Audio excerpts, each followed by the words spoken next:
Le président français Emmanuel Macron est arrivé à Cotonou ce mercredi 27 juillet 2022 dans le cadre de sa tournée africaine. Il a été reçu par le président béninois Patrice Talon. Les deux chefs d'État ont d'abord discuté en tête-à-tête à la présidence du Bénin. Le point de cette visite à suivre avec Kenneth Egaoui.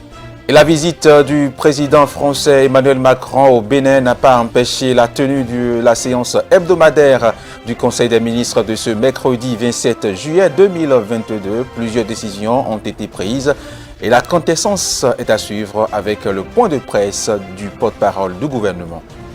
En interactualité, les rassemblements ont dégénéré en saccage et en pillage des locaux de la mission des Nations Unies au second jour des manifestations appelant au départ de la MONUSCO. 3 casques bleus ont été tués et au moins 12 manifestants également.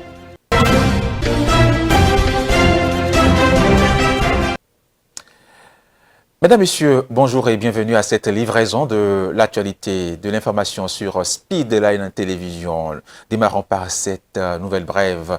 Le Bénin a été secoué par des crises électorales lors des différentes élections qui ont eu lieu en 2019 pour les législatives, en 2020 pour les élections communales et également en 2021 pour les présidentielles. Certains acteurs politiques accusés pour des actes commis pendant la période électorale ont été arrêtés et jugés par la justice béninoise. Mais ce mercredi 27 juillet 2022, 30 détenus pour des infractions commises pendant la période électorale d'avril 2021 ont été libérés et sont placés sous contrôle judiciaire par la Cour de répression des infractions économiques et du terrorisme CRIET.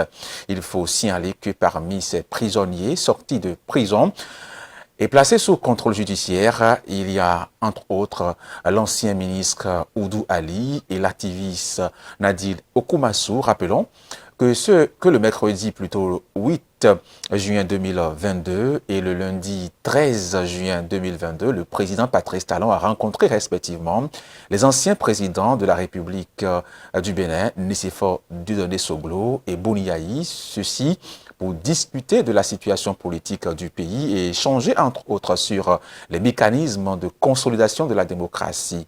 On pourrait donc dire que les demandes formulées par ces anciens chefs d'État sont en train d'être satisfaites peu à peu par le président Patrice Talon. N'oublions pas également que la libération de ces 30 détenus n'est pas anodine avec la présence du président français Macron sur le sol béninois ce mercredi 27 juillet même.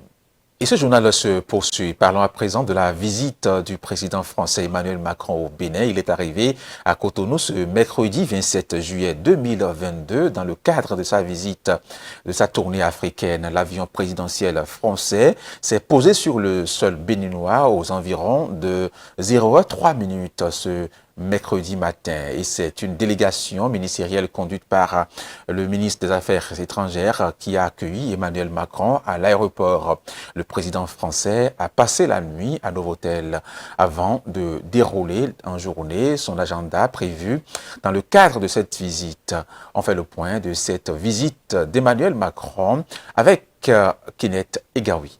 C'est aux environs de 10h30 que le chef d'État français a franchi le portail du palais de la Marina où l'attendait Patrice Talon. Honneur militaire, puis échange d'accolades sont arrivés avant que les deux présidents n'entrent en tête-à-tête. Des échanges à huis clos entre Emmanuel Macron et Patrice Talon qui vont durer plus d'une heure d'horloge. Les deux chefs d'État tiendront par la suite une réunion de travail élargie à certains de leurs collaborateurs, moment durant lequel plusieurs partenariats ont été signés par le Bénin et la France. 13h00, les deux chefs d'État entament une visite de l'exposition diptyque Art du Bénin d'hier et d'aujourd'hui, toujours au sein de la présidence. Emmanuel Macron a revu les 26 œuvres restituées par la France au Bénin en novembre dernier. Il a également vu les œuvres contemporaines réalisées par des artistes béninois. Et la statue, on t'a parlé tout à l'heure, et voilà, on a symbolisé l'Amazone. Cette dame que tu as vue. C'est une des Amazones voilà, Ouais. C'est bon? Oui. Ben, la petite chanson des Amazones, puisqu'on en parle là. Celle qui est là-haut? Oui, qui est là-haut, en fond, qu'on a traduit en français. Fond, Kini, Oh, oui, Kini, Asi. La traduction, ce sont les lions. Allez. Ouais, les Amazones sont comme des lions quand elles défendent leurs petits. Et la lionne défendant son petit est plus féroce que le lion.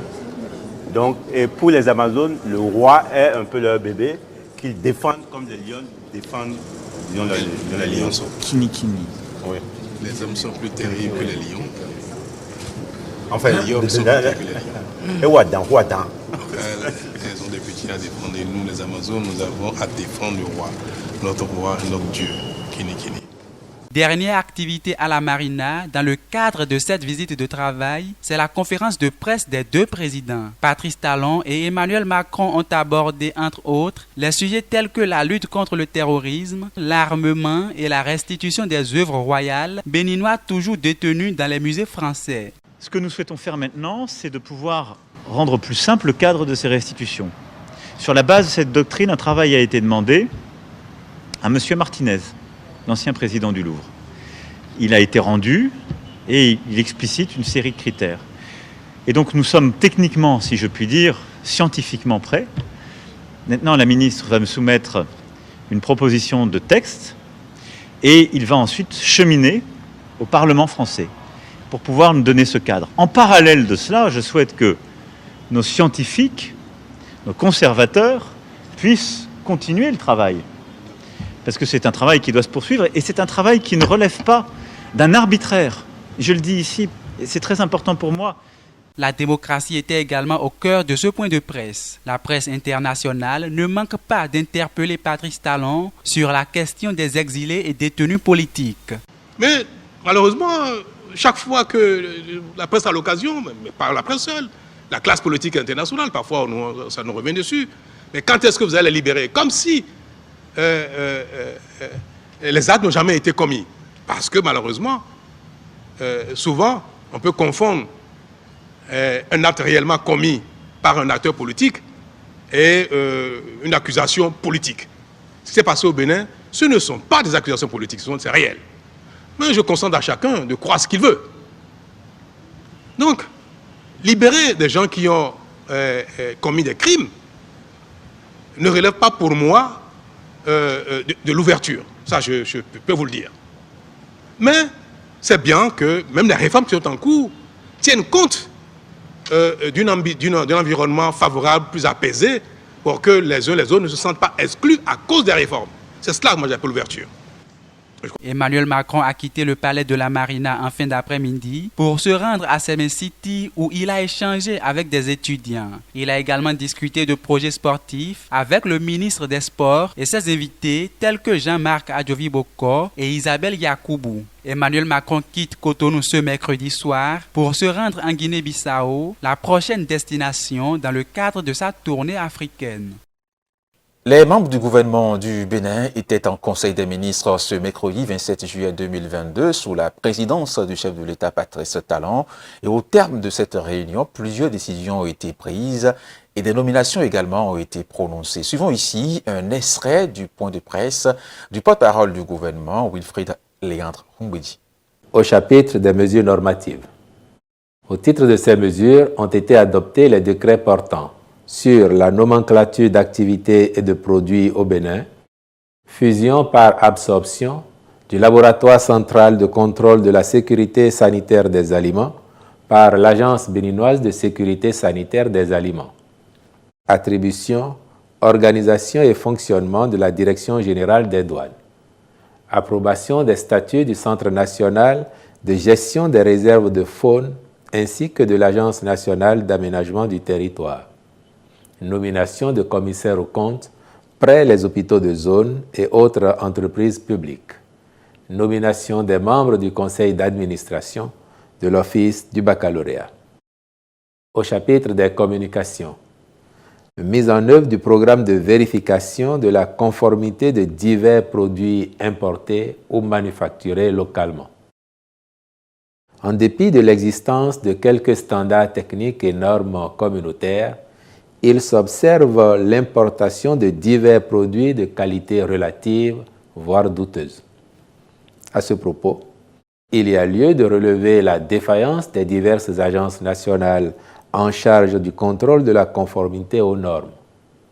C'est pour pallier cette insuffisance et garantir aux consommateurs la mise sur le marché national de produits répondant aux prescriptions et qualités exigées que le Conseil a autorisé le recours à la société Cotecna, qui est l'un des plus importants acteurs de renommée internationale en matière de vérification de la conformité. Son intervention permettra notamment d'identifier, pour les produits importés, les différents aléas qui pourraient advenir à l'occasion de leur transport vers le Bénin. Elle favorisera aussi la création d'emplois et la montée en compétence des acteurs locaux.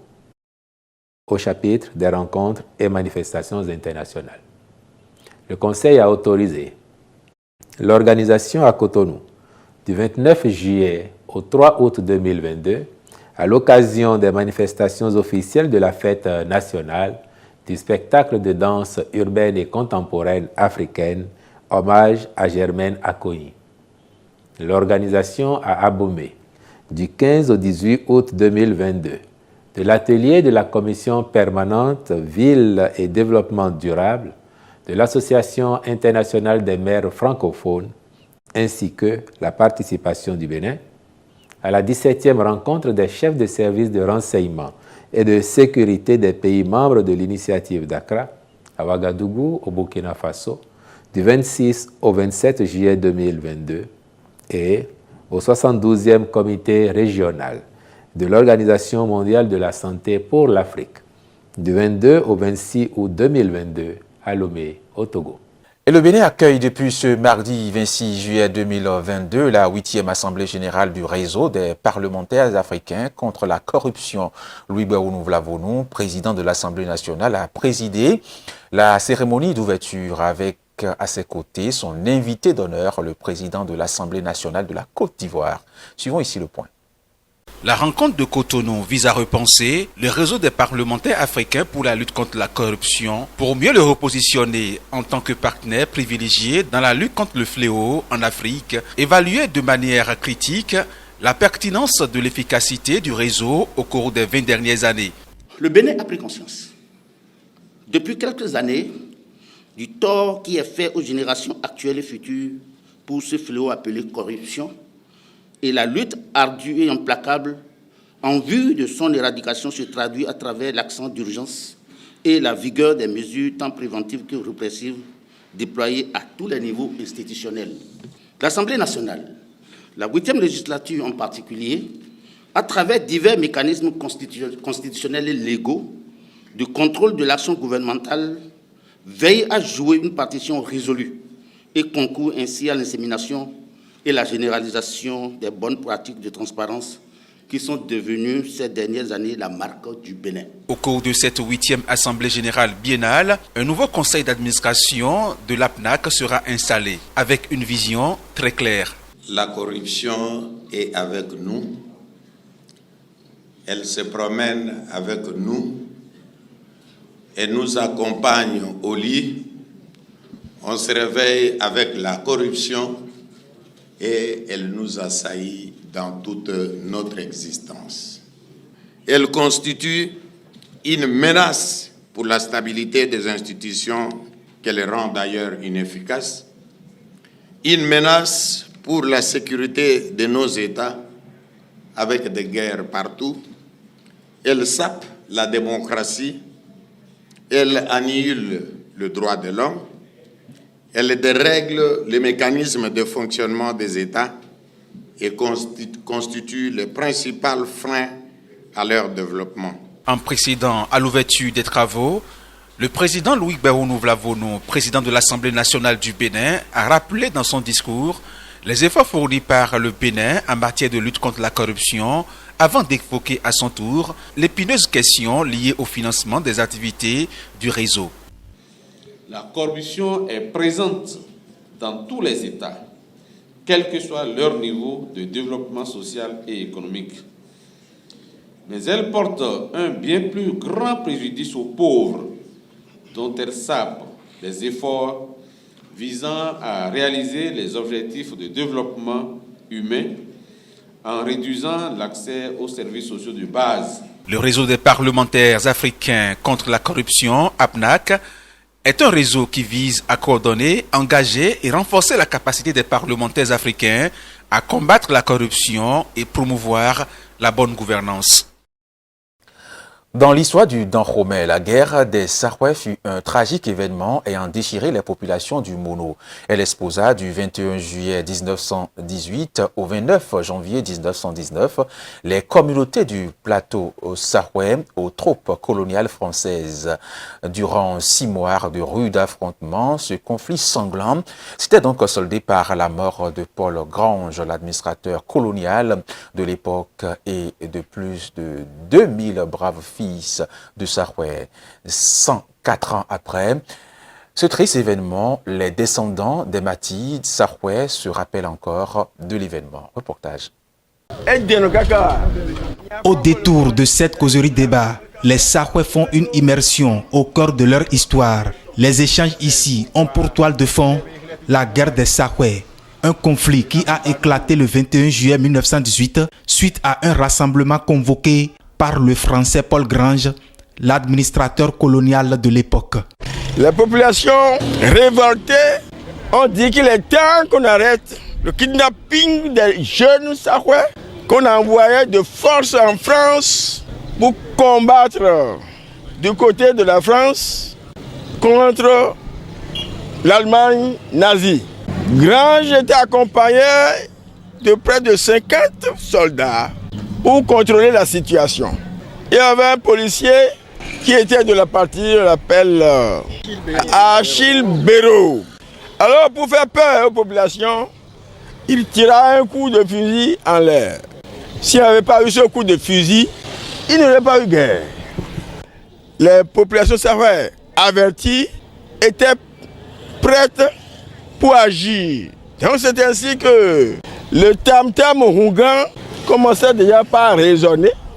Notre aïeul, appelé Hunza Somakon Djenglin, il y avait un grand arbre ici, un grand arbre, donc il s'est camouflé et tape, il tire. Ayant donc été atteint, Paul Grange, dans sa débandade, s'écroula ici. Un endroit baptisé Tchekpekwe, qui signifie dans la langue de Molière, son pouvoir est fini ici. Pour se rappeler de lui, ses pères y ont érigé son cénotaphe. Nous sommes venus ce jour pour saluer malheureusement notre frère Grange, parce qu'il est parmi nous aujourd'hui, il est devenu frère. Mais nous pardonnons, mais nous ne pouvons pas oublier malheureusement, c'est ça le problème. Selon l'histoire, la guerre des Sarouais dura du 21 juillet 1918 au 29 janvier 1919, soit 6 mois de résistance farouche aux colons. Ces martyrs reposent ici à Yoho, dans la commune de Hoyogbe. En ce 21 juillet 2022, date marquant le 104e anniversaire de ce douloureux événement, un hommage leur a été rendu au pied de ce tombeau symbolique. Prières et libations, suivies de dépôts de gerbes et de reboisement. Une manière pour leurs descendants de les immortaliser. En ce jour solennel, je fais le serment de ne pas les laisser mourir par l'oubli pour la 3e fois. Tel est le message d'espérance que je laisse à votre médiation. Je crois qu'il faut qu'on s'y mette et que chacun d'entre nous fasse des recherches pour enrichir cette histoire qui est notre patrimoine commun. Une distinction a mis un terme à ce rendez-vous qui a permis à la communauté sarouaise présente de revisiter les pages de son histoire. Par le biais d'un arrêté pris le 22 juin 2022 par le ministre du Cadre de vie et du Développement durable, Didier Tonato, le gouvernement a rendu public un contrat type de bail à usage d'habitation domestique. Les obligations y sont contenues à la fois pour les locataires, tout comme pour le propriétaire également. Détail dans ce reportage de Romaric Dosson. Plus de contrats qui varient d'un propriétaire à un autre. Le Bénin dispose désormais d'un contrat type de bail à usage d'habitation domestique que tous les propriétaires de maisons doivent signer avec leurs locataires. C'est par un arrêté que le ministre du Cadre de vie et du Développement durable, José Tonato, en date du 22 juin 2022, a initié ce contrat type à suivre obligatoirement au Bénin. Selon l'article 2 de cet arrêté, tout contrat d'habitation domestique doit être conclu sur la base du formulaire du contrat type de bail à usage d'habitation domestique. Des obligations sont définies. Le nouveau contrat type de bail à usage d'habitation domestique, défini par le gouvernement, interdit désormais les ventes publiques dans les résidences. L'une des dispositions de l'article 5, intitulée « Jouir des lieux en bon père de famille », le stipule clairement. Je cite, « Veillez à ce que la tranquillité des lieux loués ne soit pas troublée en aucune façon par lui-même, sa famille, ses visiteurs, son personnel. Ne pouvoir faire dans les lieux loués aucune vente publique, même par autorité de justice. » S'agissant du droit de préemption du locataire en cas de vente, l'article 24 de ce contrat précise que le bailleur qui veut vendre l'immeuble où le local loué est tenu d'adresser au locataire par tout moyen une offre de vente face à laquelle le locataire peut faire de plein droit une contre-proposition. Dans ce cas, le locataire dispose d'un délai de 7 jours calendaires pour agir. Son silence à l'expiration du délai vaut refus de l'offre. Le bailleur, quant à lui, peut vendre l'immeuble ou le local loué à un tiers si celui-ci offre un prix supérieur à celui proposé par le locataire durement informé. D'autres dispositions sont contenues dans ce contrat nouvelle formule de bail à usage d'habitation dont l'objectif est de créer un climat de paix dans les maisons en location. L'article 1 informe que l'exemplaire de ce contrat type est disponible gratuitement sur le site du gouvernement. En 62 ans d'indépendance dans le secteur de la musique béninoise, plusieurs courants musicaux et plusieurs générations de musiciens ont marqué et continuent de marquer le Bénin, mais aucun n'a réussi à imposer la musique béninoise au concert des nations. Retour sur ces courants musicaux dans ce reportage. En 62 ans de musique béninoise, 15 bonnes années ont été consacrées à la République du Dahomey. Edia Sophie, paix à son âme, est la première femme musicienne moderne du pays.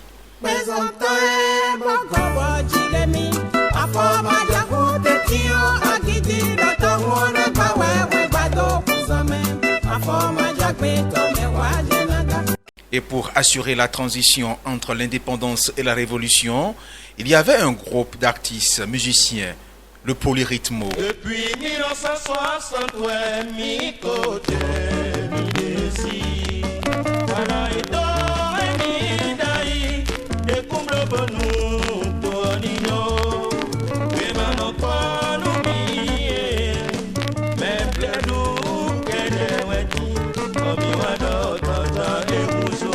Pendant la période révolutionnaire, le pays a connu une vague de chansons à la gloire de cette idéologie, invitant pour la plupart du temps les citoyens au travail et à la détermination. À notre chère République, la révolution ou la mort. Nous bâtirons plus beau notre patrie, le Bénin, qui grandira, grandira dans la paix. Chantons notre victoire, béninoise, béninois. Bénis ton nom pour la victoire, bénis ton nom pour la victoire. La jeunesse béninoise marche fièrement. On ne peut pas citer nommément tous les grands artistes du Bénin au Dahomey. En musique moderne, des rythmes nationaux auraient pu devenir internationaux. Il est par exemple difficile d'oublier le Djek de Dahomey, actuel Bénin.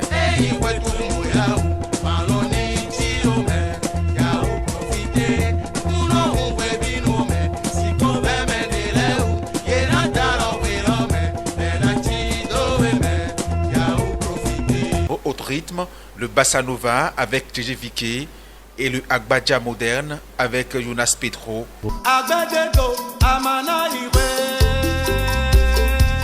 Le Tchèque System avec Torron Stan. Mais il y a aussi le Soyo des Panthères Noirs, le Zekele de Blaise Antonio, le Gogoron de Darwet Toto et le Noudjiou de Willy Millon. Tous ces rythmes aurait pu faire révéler le Bénin à l'international durant ces 62 années d'indépendance. Hors des frontières béninoises à présent, l'ancien président du Burkina Faso, Blaise Compaoré, condamné par contumace à perpétuité pour l'assassinat en 1987 de son prédécesseur Thomas Sankara, a demandé mardi pardon à la famille de ce dernier, mais aussi à l'ensemble du peuple burkinabé pour les souffrances endurées pendant ses 27 ans de pouvoir. Sans reconnaître une quelconque implication dans l'assassinat de Thomas Sankara, l'ancien président Blaise Compaoré a transmis mardi un courrier au gouvernement burkinabé par le biais d'émissaires ivoiriens dans lequel il demande pardon à la famille de son ancien compagnon et ami ainsi qu'à ses compatriotes. Je demande pardon au peuple burkinabé pour tous les actes que j'ai pu commettre durant mon magistère, plus particulièrement à la famille de mon frère et ami Thomas Isidore Noël Sankara. J'assume et déplore du fond du cœur toutes les souffrances et drames vécus par toutes les victimes durant mes mandats à la tête du pays et demande à leurs familles de m'accorder leur pardon. Condamné par contumace à perpétuité dans l'affaire Sankara, Blaise Compaoré, qui entretient de bonnes relations avec le pouvoir actuel, avait effectué une visite à Ouagadougou début juillet sans être inquiété par la justice. Cette visite avait suscité une pluie de critiques au sein de la classe politique et de la société civile qui estimait que la réconciliation ne devrait pas être synonyme d'impunité. Renversé par la rue en 2014, Blaise Compaoré vit depuis en Côte d'Ivoire. 3 membres de la mission de l'ONU et au moins 12 manifestants ont été tués le mardi 26 juillet 2022 dans 2 villes de l'Est de la République démocratique du Congo. C'était donc au 2e jour des manifestations contre les États-Unis accusés d'inefficacité dans la lutte contre les groupes armés. Reportage.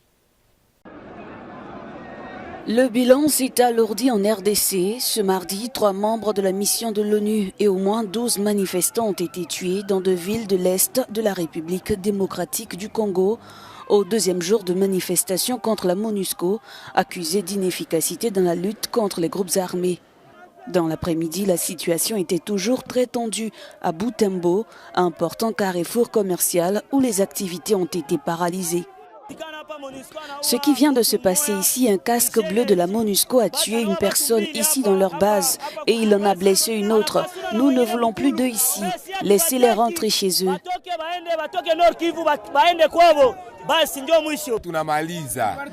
Plus de 20 ans que la MONUSCO est au Congo. Il n'y a pas de paix au Nord Kivu, pas de paix à l'Est.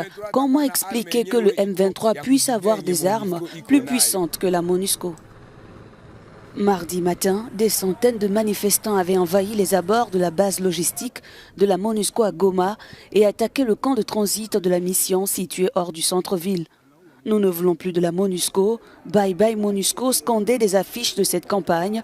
Les forces de sécurité congolaises contenaient difficilement la foule aux abords de la base logistique. Mesdames et messieurs, c'est tout pour ce 13h sur Speedline Télévision. Merci de l'avoir suivi. Retrouvez-nous sur nos différentes plateformes Facebook, YouTube également sur le www.speedlinetvbenin.com. Portez-vous bien et que Dieu nous garde.